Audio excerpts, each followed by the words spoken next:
team's positioning.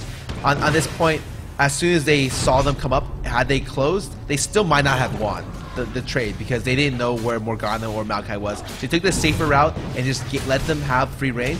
But if they take the red buff here, that would set that would be horrible for the bottom lane. And this is where that Nunu support really comes into play. He is able to consume the minion, doing a ton of damage, allowing Yellow P to get the red buff at level 1. This is going to be a huge experience lead, but also that buff is going to give him a little bit of extra damage, make it a little bit harder for Curse's bottom lane to get away from anything. Cop is already down 2 summoner spells. He's going into lane at a deficit, was able to pick up the little golems, but that's only a little bit of experience compared to the wraiths being stolen and the red buff being stolen out of the jungle. That's funny enough, like that Nunu didn't even skill consume, and they were still able to kill it just with Blood Boil level 1. Because Blood Boil gives you and the player you give it to a lot of attack speed. A lot of attack speed that turned into a lot of gold. We're seeing Creepo be aggressive earlier on, hitting level 2 before even the AD of Curse. That's going to be a great experience lead. They're going to start to be able to poke out wherever they want, chucking snowballs, chucking missiles in just a little while. Very exciting in that bottom lane. But if we take a look at some of the other lanes, the top lane, Voyboy's doing okay so far, being able to trade decently well with Wicked, keeping the CS actually not that close, unfortunately. Wicked doing a good job of keeping the attention of Voyboy on himself, not necessarily on the minion set, but that's also allowing Voyboy to let this minion wave push up into a safe zone. But St. Vicious coming in here, he is going to be caught by Snoopy. This could be the first blood situation. Flash coming out here from St. Vicious. He's going to try to get away. He saves the blue buff. Voyboy is a nice little rock shield there for him as well. Able to get away with only the cost of a summoner spell, but again, this is huge in the beginning of the game. They can't be wasting all these abilities right from the get-go. Snoopy definitely predicted the gank top. He said this is the only place they can go because bottom lane is so far behind and made it ungankable. And he just stayed there and was able to outplay Saint in terms of just conceptually. But the funniest thing is when CLG.EU did that level 1, that's something that CLG.NA literally does so much in their games that anytime you scrim them, that is literally the first threat you think about is that they can 2-man your red buff. And you see that a lot in online tournaments as well. So I just think it's funny that they've either taken a lot, they've learned a lot from playing or with or like being in the same house as CLG.NA, because I just see that strategy that CLG.NA uses so much. And that's where a lot of the power of having strong practice partners comes in. You need to have someone that you can work off. We were talking about that before, where you're not going to know the true strength of a champion unless you're going up against a pro-level player. You need to know what the strengths of it are at any given point and the weaknesses. And having CLG.EU and CLG.NA in the same house, we don't know who came up with the strategy, but the point is both of them are using it, and it allows them to get a really early lead in these lanes. Once you get an early lead, you can start snowballing it into a late game lead as well. Bottom lane actually not doing as bad as I thought. They're only behind 10 CS, but I guess the wave is shoving back, so they're going to be behind a lot more. Maybe up to an additional 5. Yeah, they might be down in a little bit, but we have another engagement going in this top lane. The first engagement didn't turn into any kills, but now St. Vicious has come back. He's got a pendant available to him. He's going to have a little bit more health regeneration. They're able to push Snoopy out of lane. Neither Snoopy nor Wicked has headed back to spawn yet. Wicked's looking to want to do that, but he needs to clear this wave before he does. He does not want to lose that experience. He does not want to lose that money, but under turret, it makes it a little bit more difficult to make sure you can get all of those last hits. 34 CS to 30 for Malphite. Malphite able to pick up that Cage's lucky pick. Going to get some little passive gold regeneration, but also a little bit of extra AP. If he can get up to a Deathfire Grasp, potentially in the mid-game, he's going to be a pretty good assassin champion, assuming that St. Vicious is able to take the tank role for that point of the game. I'm surprised he went that over like a Philo. Like, I feel like the extra health regen and mana regen would help him lane better, but maybe he just didn't have a good gold value for it and decided to buy that in the ward rather than that in the health pot because he needs a ward for top lane. Yeah, absolutely. There's a lot of focus on this top lane like you were talking about before. The bottom lane for Curse is doing a decent job of keeping the minions up near their turret. Down in 10 CS like you were talking about, lead is going a little bit further in favor of CLG.EU, but not in a game-breaking sense. They're doing a decent job of holding it where it is, and if they can keep that going for a long period of time, the rest of the lanes will hopefully be able to balance themselves out. Right. I just, that Cage sounds like it, looks like it could be problematic because he could have either had extra health there or better lane sustain, and he chose the option that of the cheapest gold per 10, and I just have to think that has to be the gold value. Due to gold value, but that is going to give him a little bit of an aggression potential here. Voyboy, he is not able to push back on Wicked quite as much. Wicked had not recalled at all. Now he's able to do so. He's going to pick up a recurve bow, get a lot of extra attack speed for Aurelia, so she can scale with her innates just that much more. A little bit unfortunate for Voyboy. He had a window of opportunity, was not able to push it because of the minion wave that he had to deal with first. Right, mid lane looking kind of even. Like Froggen's ahead in CS by 14, so I have to think that he's playing the matchup obviously really well. But I don't know if Orianna's down because Jackie's been playing worse, or Orianna's down because Morg has easier wave clear. So it seems pretty even though. It can go either way. Like impacting the game is not too different in terms of CS. And a lot of that comes into play because of Froggen's ability to know exactly when he can leave the lane to grab Race from his side of the map. We've seen him grab it over and over and over again, allowing Snoopy a little bit more time to focus on this top lane. He doesn't need to rotate down to keep his jungle because his overall team is making sure they keep that gold in their pocket. Right. And Corgi goes back, buys a Phage, so something very standard. And he buys actually 2 wards. A lot of times you don't see AD carries buy wards, but it's actually very, very helpful, especially if your support communicates to you that he needs the gold to be able to buy gold for 10 or another more valuable item. We see that a lot out of CLG.EU, but we also see a lot of aggression. Wicked going in onto Voyboy, going to force him to drop a couple more potions there. Backing away from lane, a little bit more of an advantage going in favor of Wicked. His Aurelia is unstoppable so far, doing an amazing job with that. But going back to what you were talking about a little bit with that mid lane, just so much going on with Froggen, able to keep the Wraiths in his advantage, taking that CS lead to almost 15 now, a little bit more. That's going to be what he's looking to have happen. He's got 2 Doran's rings at the moment. He's got the blue buff. He's going to be able to do a decent amount of damage, but he's got to get into a position where he can use it. Even going for these wolves at the moment because Orianna's not able to push up at all. Yeah, I can't help but think the better Malphite build this time with either to go the double gold pretend route, the 2 sustained gold pretend, or the Hog and the Philo, sorry, or to just rush Frozen. I feel like a Frozen rush would have been really effective against this team, having both Wicked and Yellow Pete be 80 damage, and Frozen Heart really shuts down a large part of the steroid that Nunu brings. Going back to what you were talking about before with the wards, a lot of people assume that the support's role is to buy those wards, but watching CLG.EU and NA play, Chowster and Creepo always say, okay, this is exactly how much gold I have. I can go buy a ward or I can buy another item that I need. Let me talk with my AD, figure out how we can make this best for the overall team. But St. Vicious now has an Oracles. He is moving up within the bottom lane, taking a little bit of vision from the enemy so that he's able to move up a little bit further. But as he does that, Creepo and Yellow Pete are aware of what's going on. They back out very intelligently, able to freeze the lane where they want it to That's be. a really smart play by Skarner. He comes down. Not only does that give more pressure bottom lane, it also relieves pressure and lets Cop freely CS to allow the wave to reset bottom, which is what they wanted in the first place. So he gets 2 wards bottom lane, relieves pressure, and applies pressure by them having to pretend that he's still there. Yeah, beautiful play there from Curse. It's those little things that a lot of people don't notice. That's why it's great having a pro like Scar here helping us out. Thank you, Scar, for spending your time to give us a little bit more insight into this game. You only really can have that much information about it if you play at the pro level like these guys and play with all of these players day in and day out. Thank you once again. Looking into this top lane, though, Wicked just continuing to do an amazing job here. Not a whole lot of action happening. No one has had first blood yet.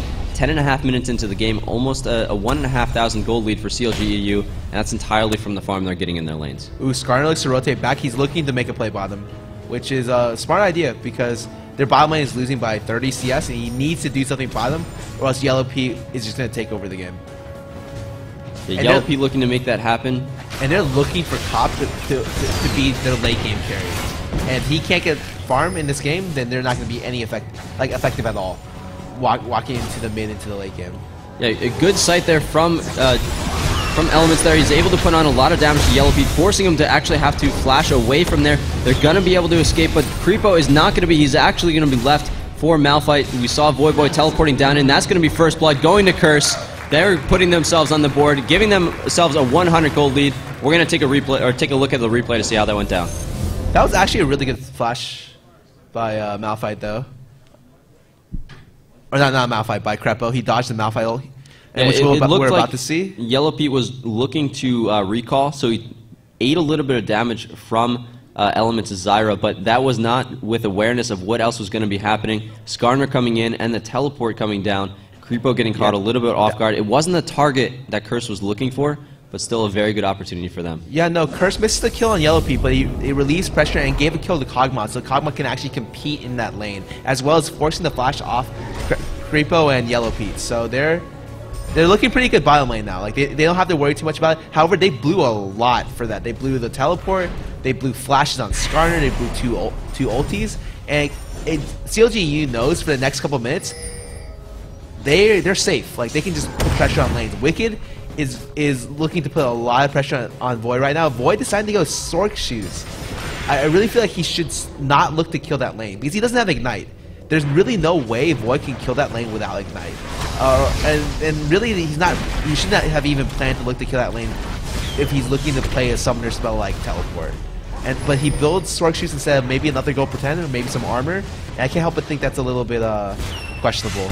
And this bottom turret is going to be the first turret to go down in the game. CLG.EU taking a little bit of an area lead. It's going to open up the potential to go for this dragon if they want to, or rotate to middle lane. What you were talking about before is that dive that Curse had. It looked like it was great. It got them first blood, a little bit of extra gold. Reset the bottom lane even though Kog'Maw was 30 CS behind. But what you're saying is that all those summoner spells are burnt. They didn't have the defensive capability. CLG knew that, and when you're playing a caliber team like them, they're able to take the advantages when they see those opportunities. Go for that 4-man push on the bottom turret, force the bottom lane away from Curse, and take down the first turret. Yeah, I was really surprised they didn't go for Drag there. Like, they're going for Drag now, but it was like, Dragon was up, they walk past it. And mid, they just like, look at mid and then walk past. And Wicked looking to put pressure on Void. And a dive under the turret. Wicked's going to pick up a kill in the one-on-one situation. Beautiful job from him. He was able to get that Ionic Spark, able to push the lane very quickly, also dealing a lot of damage to Voidboy. But Saintfish is coming out here. Wicked stuck in a very uncomfortable situation. The nice impale under the turret is going to get the kill. Malphite had only died a few seconds earlier, so he gets the assist money as well. Great job from Curse. Unfortunately, the turret or the dragon has gone down, so CLG.EU still up by 1.4k gold as Nijak grabs his blue. Right, and you see Wicked going his new patented build. He goes Ionic Spark on every top lane now because he thinks the item is great. I just think he likes lightning, but he tells me otherwise. He thinks the item is extremely strong on Aurelia, and he's built it almost every game I've seen him play on Aurelia as well. It does a lot of magic damage. He's able to burst champions and even like split push extremely well with that item. Yeah, there was a lot of chatter after the Wit's End got debuffed a little bit. It cost a little bit more. Ionic Spark costs a little bit less comparatively. The amount of DPS you can get is very situational for the item, but in the playstyle of Wicked, where he's able to push lanes a lot, do a lot of split pushing, that's where its power really comes into play. We're seeing that already in this game, where he just gets that much little bit of extra poke, and it's making the difference. Snoophead going to jump onto Voidboy. They're going to go in for this. Wicked coming down as well. Oh, I thought Void would be dead, but actually, the attack speed debuff caused them to just turn back. Even though they knew Flash was down, they were just like, okay, well, we put damage on top lane and you can't lane against Aurelia anymore, which is fine. They're taking it very slow and steady, and that's the correct way to play, or the safe way to play. Creepo coming up from behind. He is flanking onto Nijaki, putting him into a very uncomfortable situation, but the shockwave coming down from Orianna, able to keep them under turret a little bit longer. A lot of damage coming out, but it is not going to be enough to keep Nijaki alive. He is going to fall to Froggen. First kill for Froggen on the board, resetting his blue buff. That's going to give him even more of a lead in that mid lane. Also able to rotate up to the top lane. Saintfishes was holding it because we saw that Voidboy got pushed away, but that's not going to be lasting too long. As Voidboy comes down, he is going to be able to catch Froggen coming back out from spawn.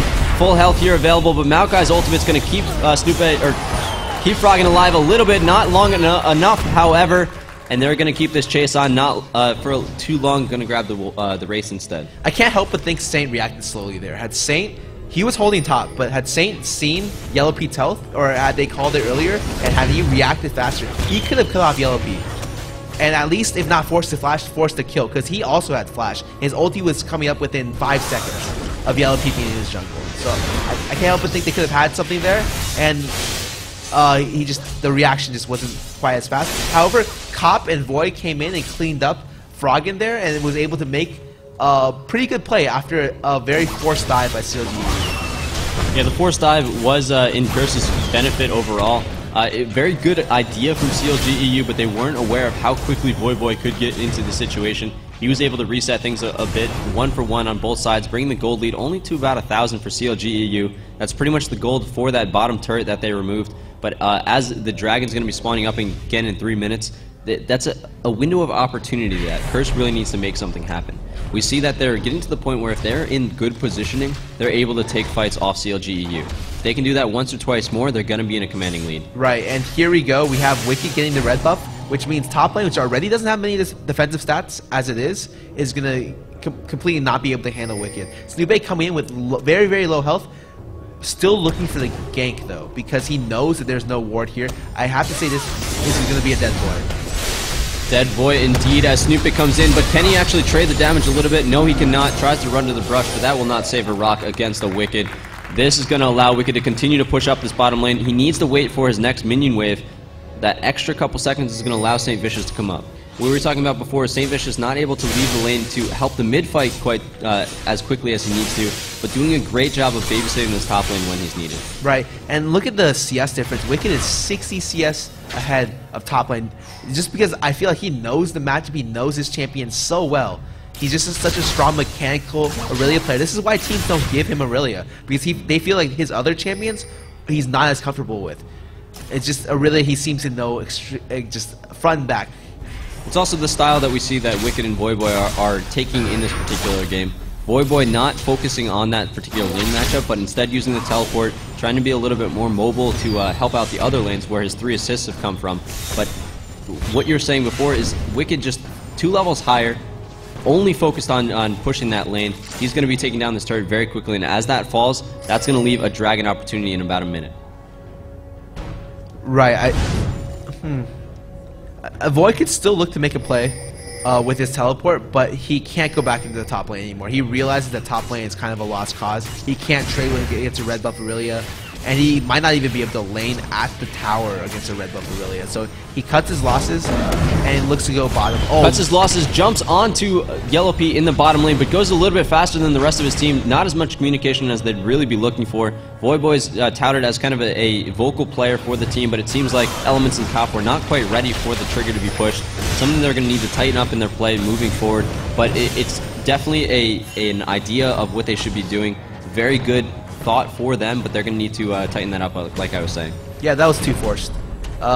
Whenever people play Initiators, a lot of times Initiators would go in and be like, wow, I hit 3 people with that ulti, where were you guys? And a lot of times you have to have the map awareness to know that your teammates weren't close enough to follow up on that.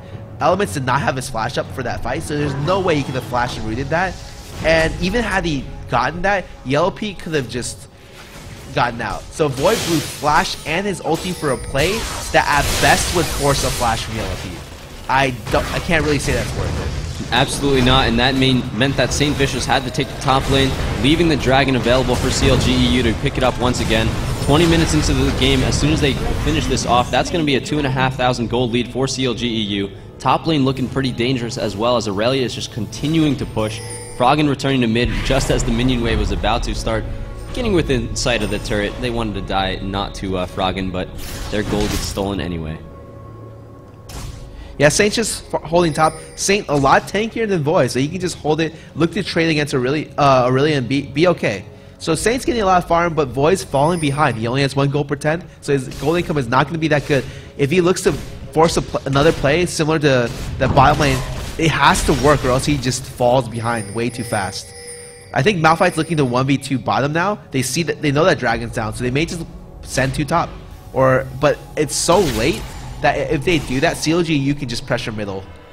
And that's what CLG.EU is going to do. They realize they can be extremely aggressive all throughout. Turret falling to Froggen, just walking up and sending one little bit of magic at it. Going to take it down.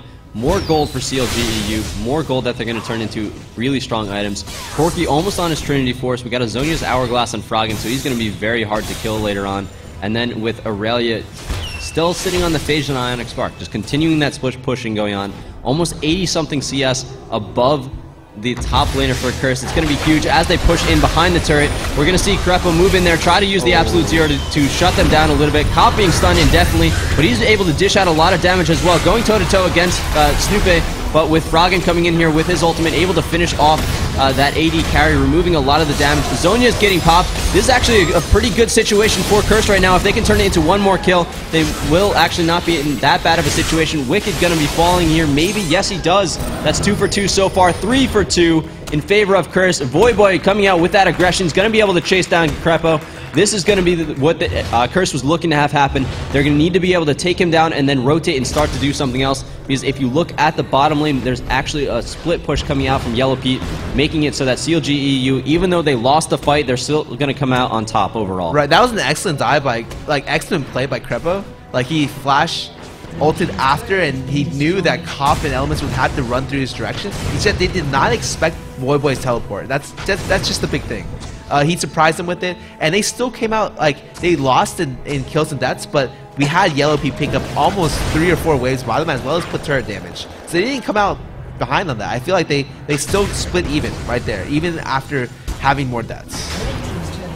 That is going to open up Curse to take down that turret. That is the first turret of the game falling in their favor. 22.5 minutes into this game, down by 3,000 gold. Not looking too great for Curse, but also what we were saying is that when they get into a good position, when they have the ability for Voyboy to teleport in, they have a lot of potential.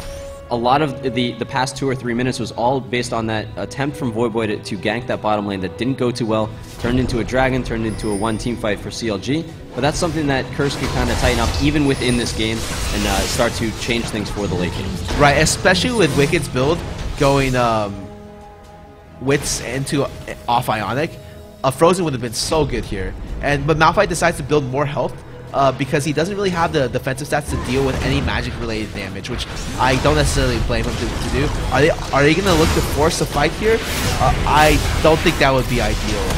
Yeah, not looking to force the fight, but having that poke, just shutting down that right path there as Creepo is running away, dropping a ward so they're able to see exactly the movements of Curse, and that's where Curse is going to be going right now. The blue buff going to be up in a little while. They want to keep control over that, but Cop, taking a page from Yellow Pete's book, he is going to push down the first turret in the bottom lane, give a little bit more gold to Curse, and also give them ground control for when that next dragon comes up in 2 minutes. Right, I don't know. Cog is still like decently farmed. He's 50 CS behind Yellow Pete, but the thing about Kog'Maw is that he scales so well that he only needs 1 or 2 items to be effective. And so he's got 1 item. If he can finish off a Zeal or like a PD, he'll still be doing his job this game.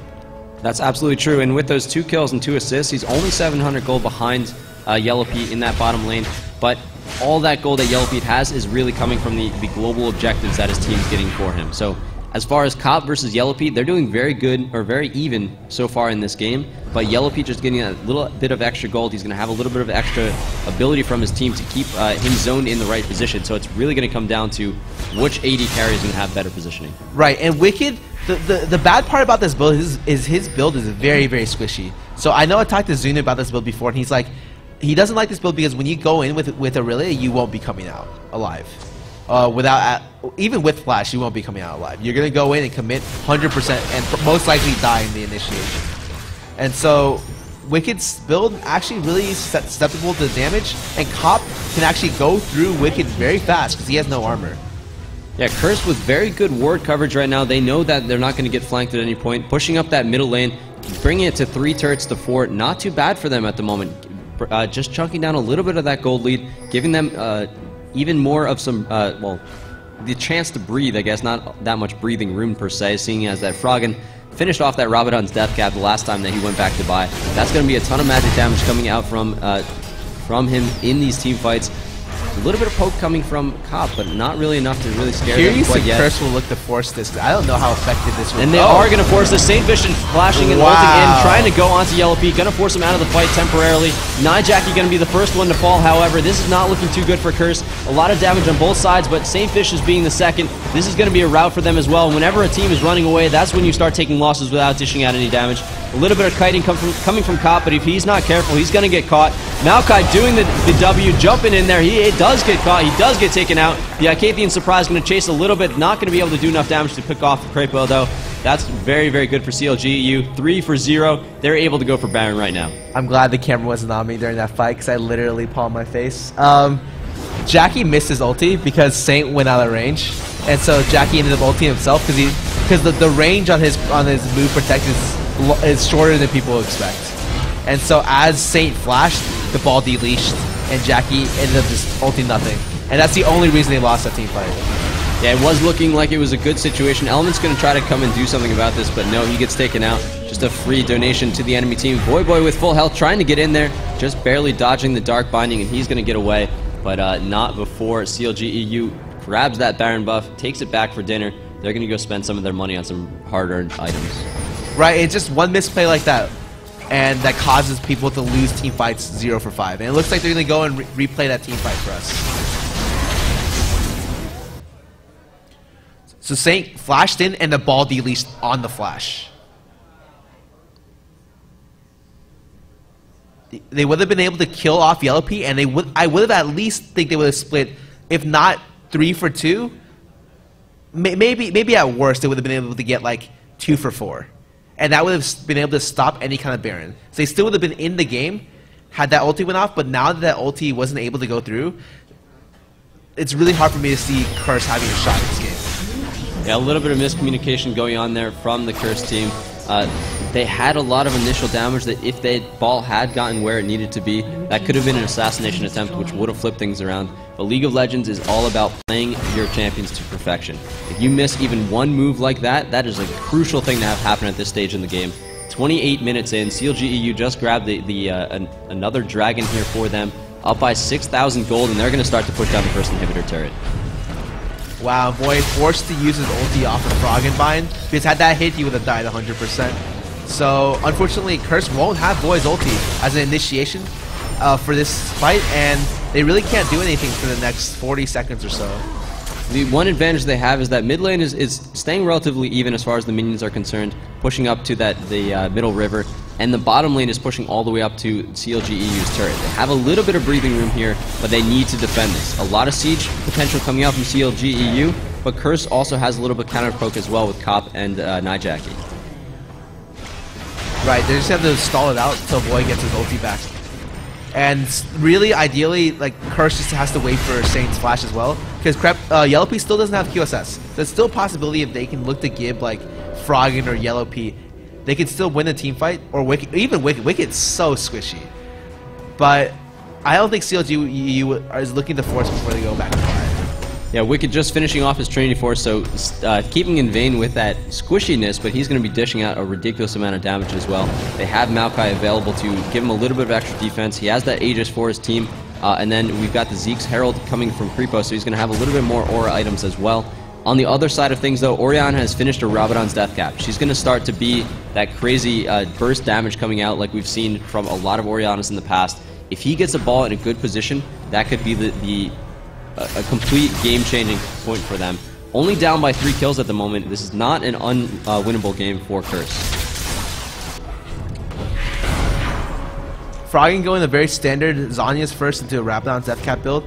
Very popular build, actually. I think he used to rush Abyssal, but rushing Abyssal has its own problems. Even against teams, it just means that, like, if you're looking to initiate for your team, you might get blown up in the initiation. So Death Cap definitely the much safer route and the one that most teams prefer.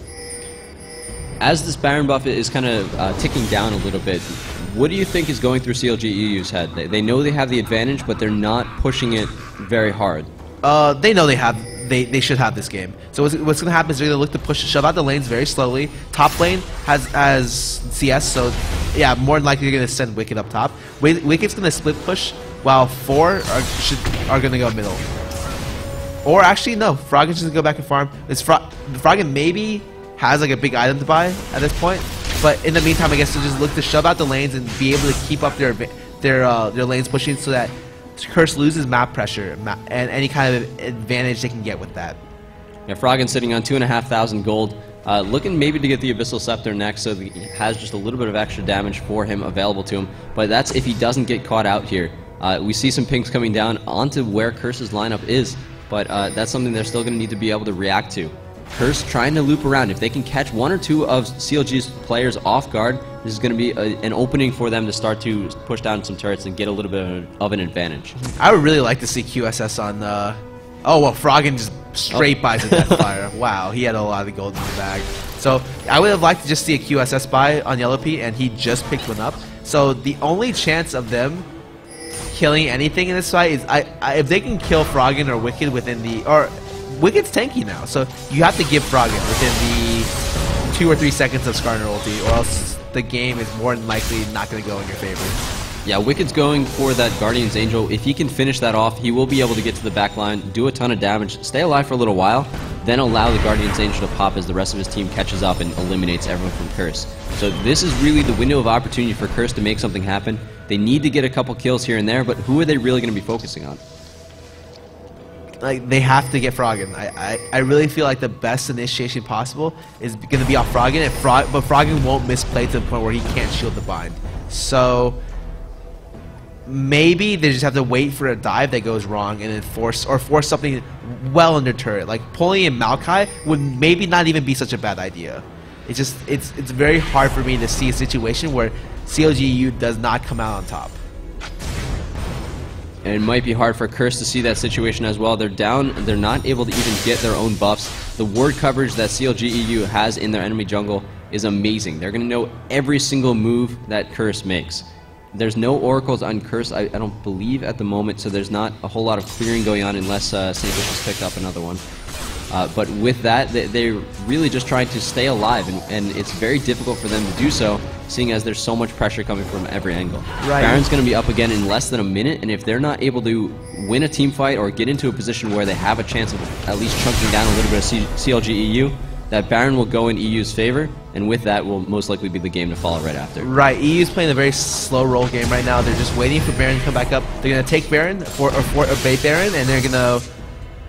If they do achieve that, they're just slow push down the mid lane, which has the only second tier turret left on Curse's side.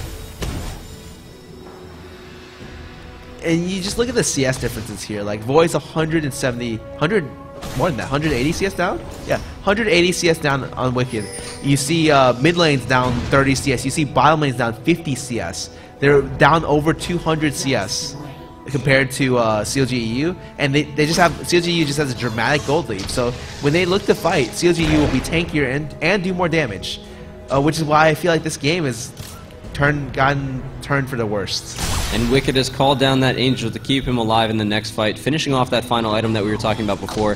This is going to be the trigger for CLG.EU just to group up and say, hey, we're an unstoppable 5. What are you going to do about it?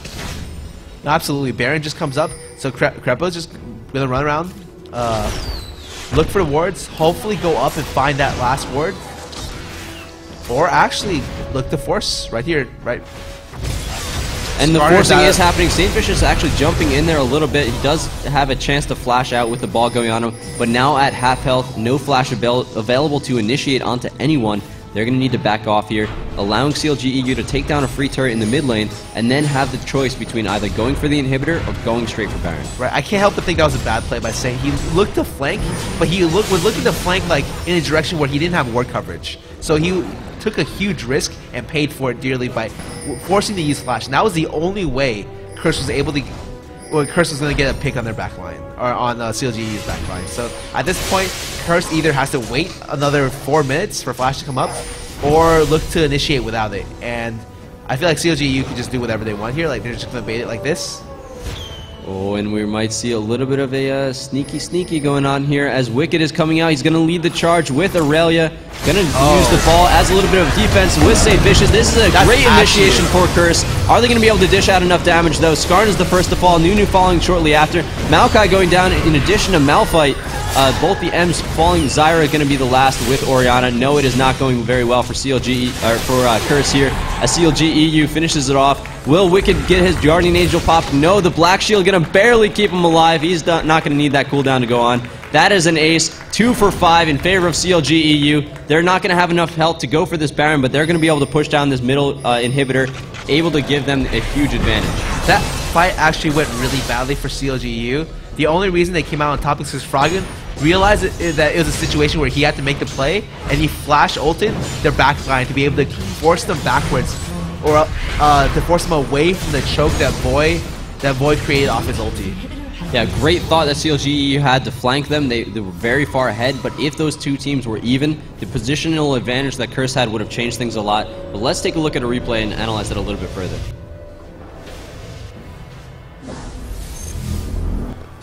So Wicked jumps in on Skarner, and 3 people collapse, but they get an insane Ori ult plus Malphite ult, and it would have been Juan. But look at this ulti from Froggen. Hits forces 4 people back and stuns 2, and he gets.